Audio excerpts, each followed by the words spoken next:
The next question, asked by Altaf Siddiqui from Mumbai: is general insurance or life insurance halal? A similar question is asked by Umar Mukhtar from Kashmir: can one insure one's house and shop? As you might be knowing that in Kashmir, there are regular encounters in which houses and shops are blown up. The question poses that, is general insurance or life insurance permitted? Can the Muslims in Kashmir insure their house because it's blown up, etc.? Insurance per se is not haram. But because of the things associated with insurance, most of the time it's haram.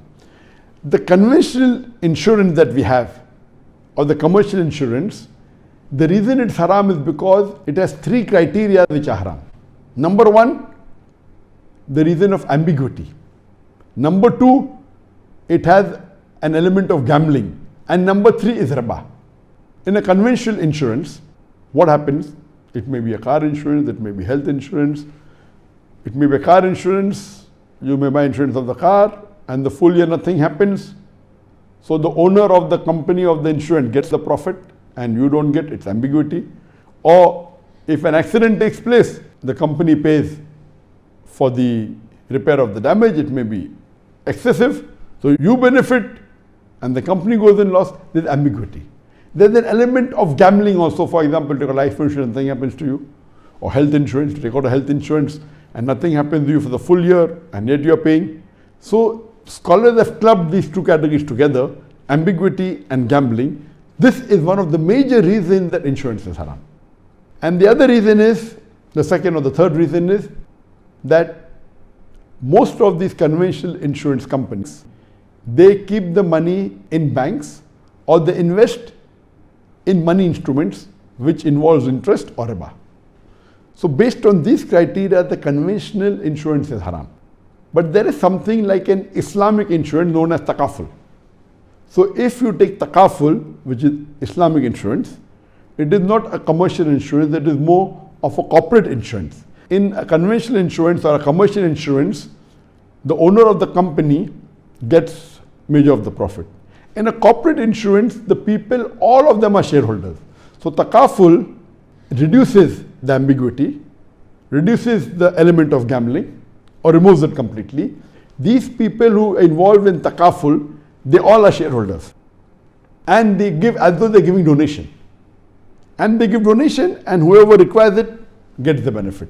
Based on the hadith that once during wartime when there was scarcity of food, so the Sahabas collect the food from all the people and they distribute it equally.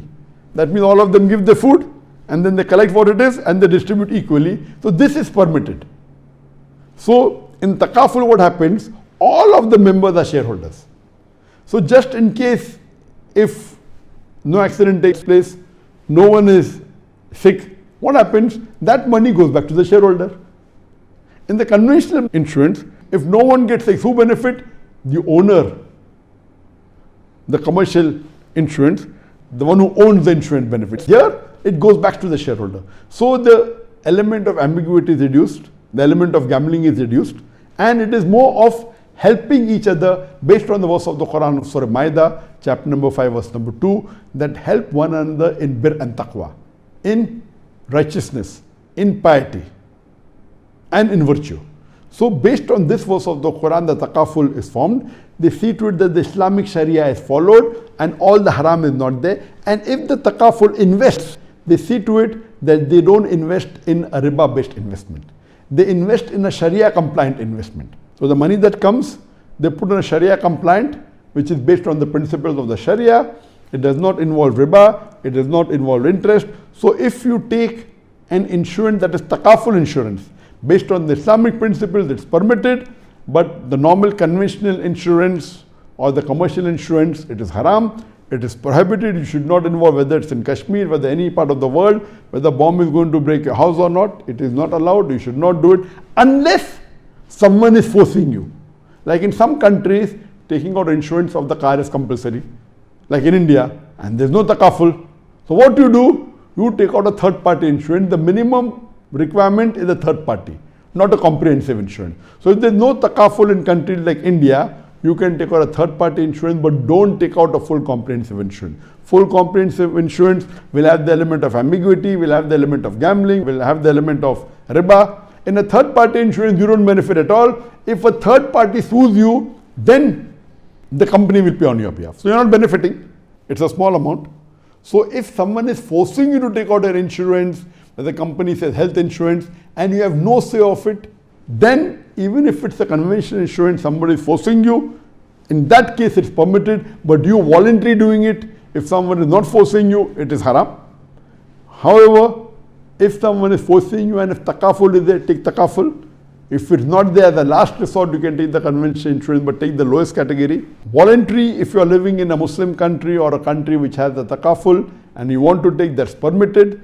But taking voluntary, intentionally, a conventional insurance, it is haram. But takaful based on the Islamic Sharia is permitted.